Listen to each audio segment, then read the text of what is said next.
Good morning, রিমাস ওয়ার্ল্ডে সবাইকে স্বাগত। প্রতিদিনের মতো এখন বাজে সকাল 7টা, আর আমি এক কাপ চা নিয়ে বারান্দায় বসে আছি। চায়ের চুমুকটা আমি প্রথম বারান্দাতেই দিই। বারান্দাতে বসে চা খেতে আমার ভীষণ ভালো লাগে। কি রোদ উঠেছে দেখুন আজকে সকালটায়। আর বারান্দায় বসে এখন দেখছি বাড়ির নিম গাছটাতে উপরের দিকে বেশ নতুন পাতা গজিয়েছে। নিম পাতা খেতে কিন্তু খুব ভালো লাগে, নিম বেগুন। তো কার কার ভালো লাগে অবশ্যই জানাবেন। নিম পাতা কিন্তু খুব উপকারী। ওই যে দেখা যাচ্ছে দেখুন। আজ সকালবেলায় ওরা বলেছে আজকে দুপুরবেলা শুদ্ধ মাংস ভাত খাবে, আর কিচ্ছু খাবে না। তাই আমারও আজকে অনেক কাজ কম, শুধু মাংসটাই রান্না করব। আর ওদিকে দিদি ভাত চাপিয়ে দিয়েছে। এই মাংসটা কিন্তু আলু ছাড়া হবে, আর এটা খেতে দারুণ হয়। এটা একটু তেলের মধ্যে প্রথমে নুন, লঙ্কার গুঁড়ো আর একটু হলুদ দিয়ে মাংসটাকে হালকা করে একটু ভেজে নেব। একটু একদমই খুব ফ্রাই করব না, কিন্তু হালকা করে একটু ভেজে নিয়ে তারপরে সব মশলা দিয়ে কষাবো। কষিয়ে কষিয়ে রান্নাটা করতে হবে। এখন আমি টমেটো কুচি, আদা কুচি, রসুন কুচি আর পেঁয়াজ কুচি এবং জিরে বাটা আর কাঁচা লঙ্কা দিয়ে ভালো করে নেড়ে চেড়ে নেব। এরপর নুন, হলুদ, লঙ্কার গুঁড়ো, জিরে গুঁড়ো, ধনে গুঁড়ো আর সামান্য একটু চিনি দিয়ে কষাবো। ব্যাস, এই কষাতে কষাতে এই মাংসটা যত তেল ছাড়বে আর মাংস থেকে তো জল বেরোবে, সেটাতেই রান্না হবে।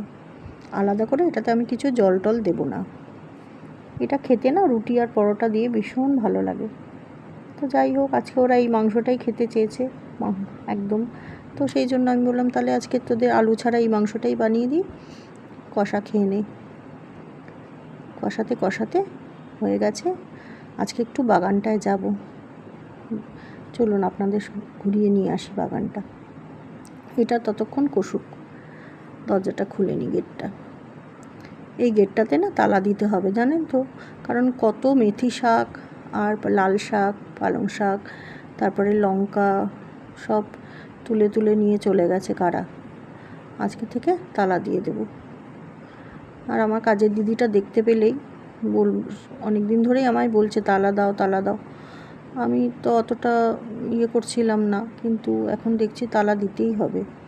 লেবু গাছটা কি সুন্দর হয়েছে। এই যে মেথি, কচি কচি একদম পালং শাক দেখুন কি সুন্দর লাগছে। এই যে টমেটো গাছ, আর এই যে লঙ্কা গাছে কত ফুল এসছে, লঙ্কাও হয়েছে গাছের নিচগুলোতে, অনেকগুলো লঙ্কা হয়েছে দেখছি।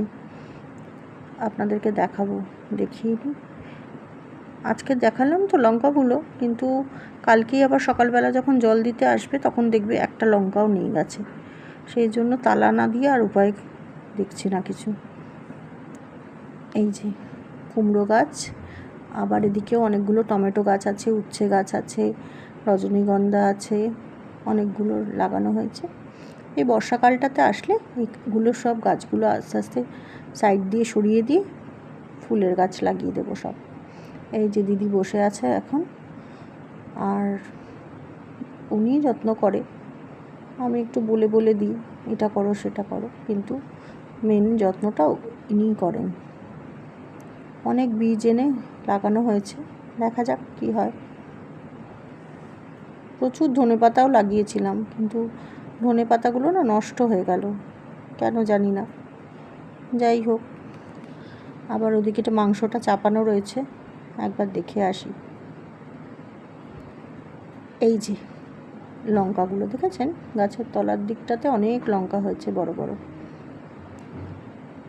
এগুলো তুলে নিতে বললাম দিদিকে, না হলে কালার পাওয়া যাবে না। ব্যাস, রেডি হয়ে গেছে মাংস। এবার মেয়েকে ডাকবো, খেতে দেব। আজকে এই চিকেন কষা দিয়ে ওরা ভাত খাবে। থালাটা সাজিয়ে নিই। এসেও গেছে মেয়ে, এবার খেতে বসবে। চলুন ওদেরকে খেতে দিই। খেয়ে দিয়ে উঠে চুলটা একটু স্ট্রেট করে নিলাম, কারণ সামনেই বিয়েবাড়ি আছে, সময় পাবো না। ওই জন্য বাড়িতেই নিজেই স্ট্রেট করে নিলাম চুলটা। কেমন হয়েছে বলবেন। ঠিক আছে, আজ এই পর্যন্তই থাকলো ব্লগটা। নেক্সট ব্লগে দেখা হবে। ততক্ষণ সবাই ভালো থাকবেন, সুস্থ থাকবেন। টাটা।